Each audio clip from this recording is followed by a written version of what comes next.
Genèse, chapitre 26. Il y eut une famine dans le pays, outre la première famine qui eut lieu du temps d'Abraham. Et Isaac alla vers Abimélec, roi des Philistins, à Guérar. L'Éternel lui apparut et dit : « Ne descends pas en Égypte, demeure dans le pays que je te dirai. Séjourne dans ce pays-ci. Je serai avec toi et je te bénirai, car je donnerai toutes ces contrées à toi et à ta postérité, et je tiendrai le serment que j'ai fait à Abraham, ton père. Je multiplierai ta postérité comme les étoiles du ciel. Je donnerai à ta postérité toutes ces contrées. Et toutes les nations de la terre seront bénies en ta postérité, parce qu'Abraham a obéi à ma voix, et qu'il a observé mes ordres, mes commandements, mes statuts et mes lois. » Et Isaac resta à Guérar. Lorsque les gens du lieu posaient des questions sur sa femme, il disait : « C'est ma sœur », car il craignait, en disant ma femme, que les gens du lieu ne le tuent, parce que Rebecca était belle de figure. Comme son séjour se prolongeait, il arriva qu'Abimélec, roi des Philistins, regardant par la fenêtre, vit Isaac qui plaisantait avec Rebecca, sa femme. Abimélec fit appeler Isaac et dit : « Certainement, c'est ta femme.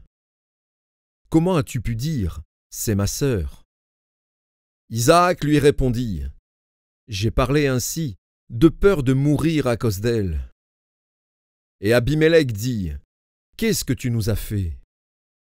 Peu s'en est fallu que quelqu'un du peuple n'ait couché avec ta femme, et tu nous aurais rendus coupables. » Alors Abimélec fit cette ordonnance pour tout le peuple : « Celui qui touchera à cet homme ou à cette femme sera mis à mort. » Isaac sema dans ce pays, et il recueillit cette année le centuple, car l'Éternel le bénit. Cet homme devint riche, et il alla s'enrichissant de plus en plus, jusqu'à ce qu'il devint fort riche. Il avait des troupeaux de menu bétail et des troupeaux de gros bétail, et un grand nombre de serviteurs. Ainsi les Philistins furent jaloux de lui. Tous les puits qu'avaient creusés les serviteurs de son père, du temps d'Abraham, son père, les Philistins les comblèrent et les remplirent de poussière. Et Abimélec dit à Isaac : « Va-t'en de chez nous, car tu es beaucoup plus puissant que nous. » Isaac partit de là et campa dans la vallée de Guérar, où il s'établit. Isaac creusa de nouveau les puits d'eau qu'on avait creusés du temps d'Abraham, son père, et qu'avaient comblés les Philistins après la mort d'Abraham. Et il leur donna les mêmes noms que son père leur avait donnés. Les serviteurs d'Isaac creusèrent encore dans la vallée, et y trouvèrent un puits d'eau vive. Les bergers de Guérar querellèrent les bergers d'Isaac en disant : « L'eau est à nous. » Et il donna au puits le nom d'Ézec, parce qu'ils s'étaient disputés avec lui.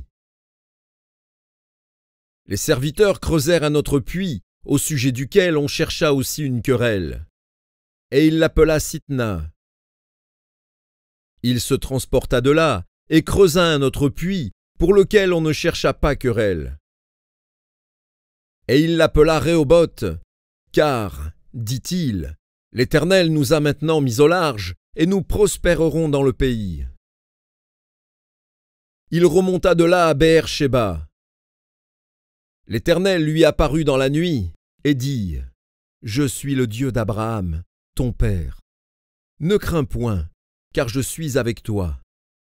Je te bénirai, et je multiplierai ta postérité, à cause d'Abraham, mon serviteur. » Il bâtit là un autel, invoqua le nom de l'Éternel, et y dressa sa tente. Et les serviteurs d'Isaac y creusèrent un puits. Abimélec vint de Guérar auprès de lui, avec Ahuzat, son ami, et Picol, chef de son armée. Isaac leur dit : « Pourquoi venez-vous vers moi, puisque vous me haïssez et que vous m'avez renvoyé de chez vous ? » Ils répondirent : « Nous voyons que l'Éternel est avec toi.